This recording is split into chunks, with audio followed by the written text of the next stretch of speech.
Tempe merupakan makanan tradisional Indonesia yang sangat populer di masyarakat serta memiliki nilai gizi tinggi, juga mengandung antioksidan sehingga bermanfaat untuk kesehatan. Tempe semangit adalah tempe yang difermentasi melebihi waktu normal.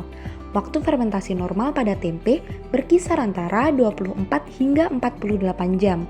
Jika waktu fermentasi tempe ini lebih dari 48 jam atau over fermented, akan menghasilkan tempe yang berbau khas yang disebut tempe semangit. Salah satu tempat pengrajin tempe yang berkembang adalah Omah Edukasi Tempe yang bertempat di Kampung Tempe, Desa Belimbing Timur, RT 1 RW 4, Parirejo, Kecamatan Purwodadi, Pasuruan, yang diketuai oleh Bapak Muhammad Irfan dan didirikan pada tahun 2022.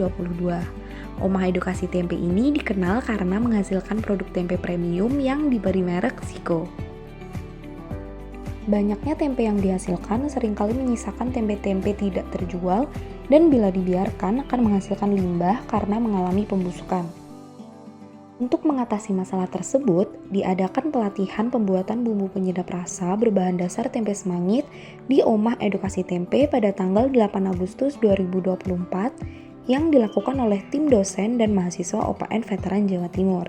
Pelatihan ini diikuti sekitar 21 anggota kelompok pengrajin tempe di Omah Edukasi Tempe. Proses pengolahan penyedap rasa dari tempe semangit dimulai dengan tahap penghancuran tempe semangit menjadi ukuran yang kecil-kecil lalu dilakukan pengukusan. Tempe semangit yang telah matang kemudian dihaluskan menggunakan blender. Selanjutnya, dilakukan pengeringan bubur tempe menggunakan cabinet dryer. Lalu, bubur tempe yang sudah kering dihaluskan lagi dengan blender sehingga menjadi bubuk penyedap. Bumbu penyedap rasa alami dari tempe semangit yang diproduksi dapat dijadikan sebagai produk unggulan daerah atau kelompok pengrajin tempe karena memiliki rasa khas Indonesia yang belum pernah diproduksi oleh perusahaan ataupun kelompok lain.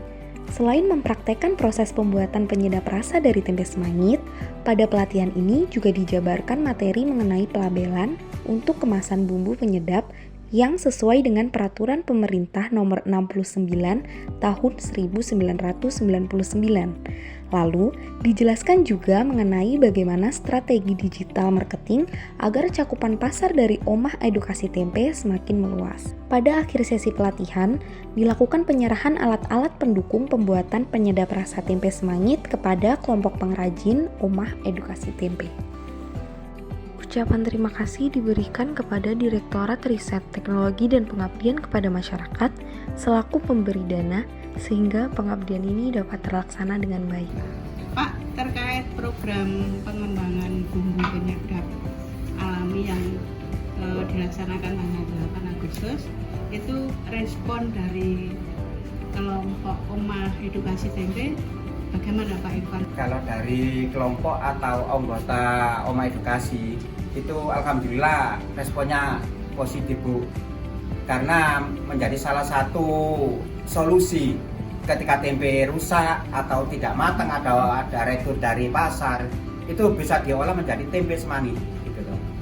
Dan bersyukur sekali dari pihak OPN bisa memfasilitasi juga memberikan pelatihan membuat bumbu penyedap alami dari tempe semangit.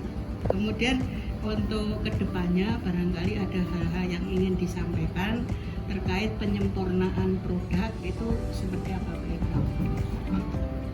Kalau masalah ke depan Bu, kami di sini juga masih berusaha untuk mengedukasikan atau memberikan sosialisasi, memberikan sosialisasi untuk tempe semangit karena belum familiar dari rasa atau dari nama semangit itu Bu.